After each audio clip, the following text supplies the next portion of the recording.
Le comptoir des autorisations, écrit par Matt Dejouy et lu par Mathieu Curtil. Il jeta un œil par-dessus le montant de ses lunettes.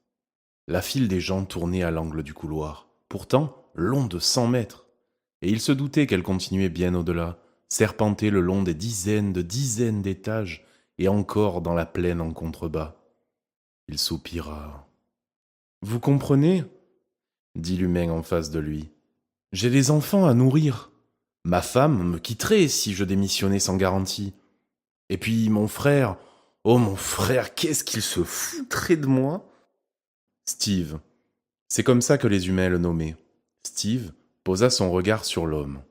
La quarantaine bien passée, les cheveux coupés courts, les tempes à peine dégarnies et un ventre bombé à coups de bière. Sans compter mes parents. Mes parents n'ont jamais su.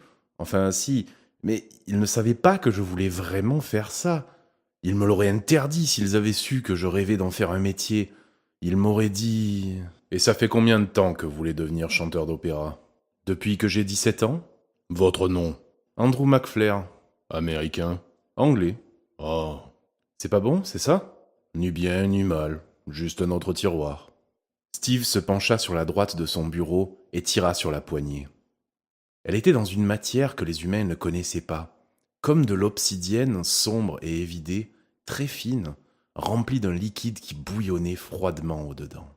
C'était un immense tiroir qui se déroulait sur des centaines de mètres, des kilomètres en fait. Mais chez les anges et les démons, tout paraît plus petit.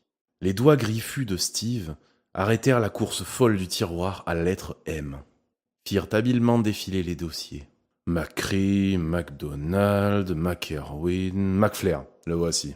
Il sortit le dossier et remonta les lunettes sur le morceau de corne qui surplombait le trou béant de sa cavité nasale. Il posa le dossier, un dossier très fin, en vérité, sur son bureau de verre d'obsidienne. Voyons cela. Il perçut le tressaillement d'Andrew McFlair sur la petite chaise de l'autre côté de la table, et il ne put s'empêcher de sourire. Ça lui donnait toujours ce sentiment d'importance, cette petite touche de fierté quand ils avaient peur de lui. Et depuis qu'ils l'avaient surnommé Steve, ils avaient nettement moins peur de lui. À 6 ans, les compliments de votre professeur de musique à l'école primaire, suivis de plusieurs remarques, par-ci, par-là. Oh, je vois qu'on vous avait proposé d'entrer dans une chorale à 13 ans. Vous avez refusé. Oh, les chorales de collégiens, vous savez. Steve leva les yeux vers lui. 2 yeux d'un rouge sang, luminescents sur le cuir sombre de sa peau. Je ne sais pas, non. Andrew McFlair déglutit, et le sourire de Steve dévoila les fanons qui s'agglutinaient chaotiquement le long de sa mâchoire supérieure. Faire flipper les humains, c'était le seul avantage de son boulot, et pourtant, il n'avait absolument aucun pouvoir, en dehors d'avoir accès aux archives. Oh, et il y avait le tampon aussi.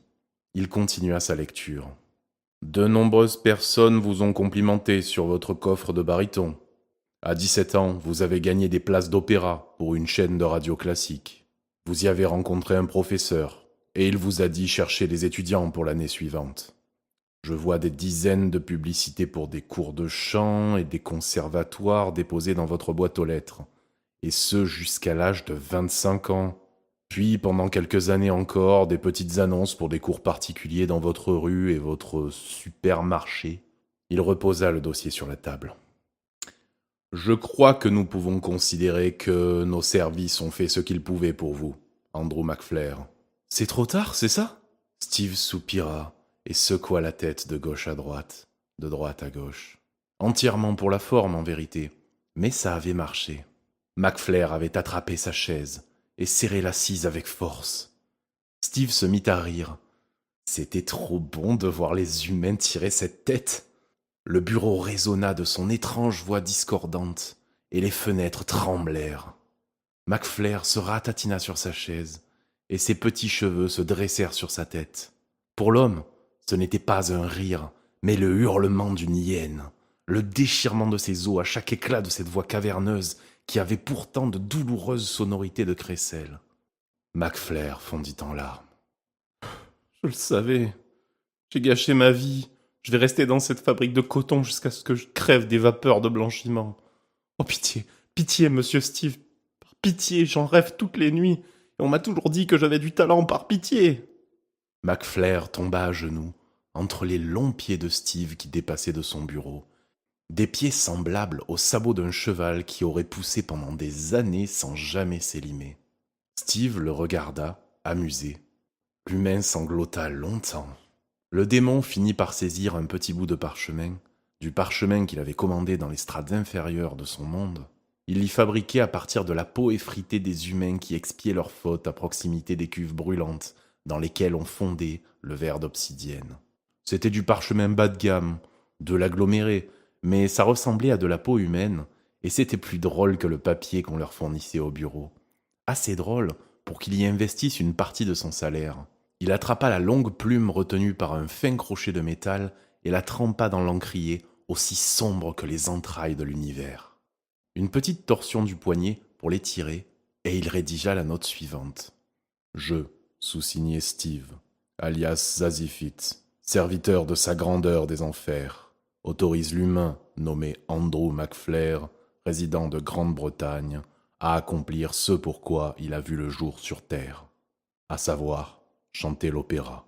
Il saisit le petit tampon en os dans son écrin métallique, le tint délicatement entre les griffes de son pouce et de son index, entre lesquelles il disparaissait entièrement. Il ouvrit une petite boîte contenant des charbonneux, petite bestiole noire qui traînait souvent au coin des flammes, ici, en enfer, et en écrasa 2-3 avec le tampon. Il déposa son seau au bas du carré de parchemin, pas plus grand qu'un post-it. Du sang de charbonneux s'échappa quelques fumerolles. Il pressa le tout d'un buvard et repoussa le mot vers McFlair, toujours à ses pieds et agité de spasmes. Voilà pour vous. McFlair se redressa, la face rouge et les yeux injectés de sang. Il se retrouva, le nez contre l'autorisation. Il parcourut l'écriture torturée, écartelée en hauteur et rabougrie sur la queue de ses lettres. S'y pria 6 fois avant d'arriver à la déchiffrer en entier. Puis son visage s'éclaira.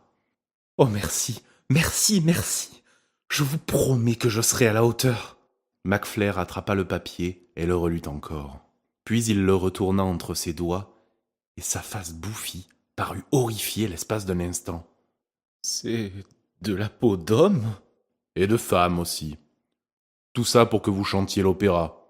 Mais on peut leur rendre si vous préférez. » Steve avança sa main et une de ses griffes caressa le parchemin, menaçant de l'arracher des pattes rondouillardes de McFlair. L'humain eut un mouvement de recul. « Oh non, non, non, je vais... » « Chanter l'opéra. »« Oui, oui. »« Alors, qu'est-ce que vous attendez ?» Andrew McFlair hocha la tête et traversa le bureau en quelques pas rapides, comme ceux d'une souris. La porte se referma et Steve joint les mains. Y dissimula sa face allongée. Une jolie démone apparut à l'angle droit de son bureau, nue, avec sa peau noire, réglementaire des enfers. Elle tenait au perché un plateau recouvert de gobelets en os. Elle se pencha sur lui, et il reluqua d'un air blasé sa poitrine rebondie qui s'étirait sur son torse décharné. « T'as pas l'air dans ton assiette, mon chou. Les humains sont cons. » « Mais non, ils savent pas, c'est tout. C'est pour ça qu'on fait tout ça. » « Non, mais rends-toi compte. Ils sont foutus de faire la queue pendant des années pour obtenir l'autorisation de faire ce pour quoi ils sont faits. Comme si ce bout de parchemin y changeait quoi que ce soit. » « C'est symbolique. Ça aime bien le symbolique, un humain. C'est pour ça qu'on s'habille en noir quand on va aux enfers et en blanc au paradis. Ça les aide à comprendre. » Elle posa un gobelet fumant sur le bureau et Steve observa le balancement de sa queue sur ses fesses alors qu'elle disparaissait de l'autre côté de la pièce. La porte du couloir s'ouvrit. Une femme humaine, noire, élancée et bien bâtie, s'avança dans l'office. Steve désigna la chaise du bout de son ongle effilé et elle s'assit dans une démarche de robot. Il aurait presque pu entendre ses os grincer tant elle était raide. Elle transpirait, et Steve savait qu'elle faisait de son mieux pour ne pas se signer. Comme si c'était interdit de croire en Dieu aux enfers. « Qu'est-ce que je peux faire pour vous ?»« Je voudrais avoir le droit de devenir joueuse de basket-ball professionnelle. C'est un rêve que j'ai depuis toute petite, vous savez, mais je suis une femme et... » Steve jeta un œil à l'extérieur de son bureau. La file était décidément bien longue. Alors, avant même que la femme ait fini sa phrase, il attrapa un morceau de vélin, griffonna une note, écrasa des charbonneux sous son tampon. Je, qui préfère qu'on m'appelle Zazifit, serviteur de sa grandeur des enfers, autorise ma personne à quitter ce bureau parce que j'en ai marre de toutes ces inepties. Il se leva et quitta le bureau. Après tout, il avait maintenant l'autorisation de le faire.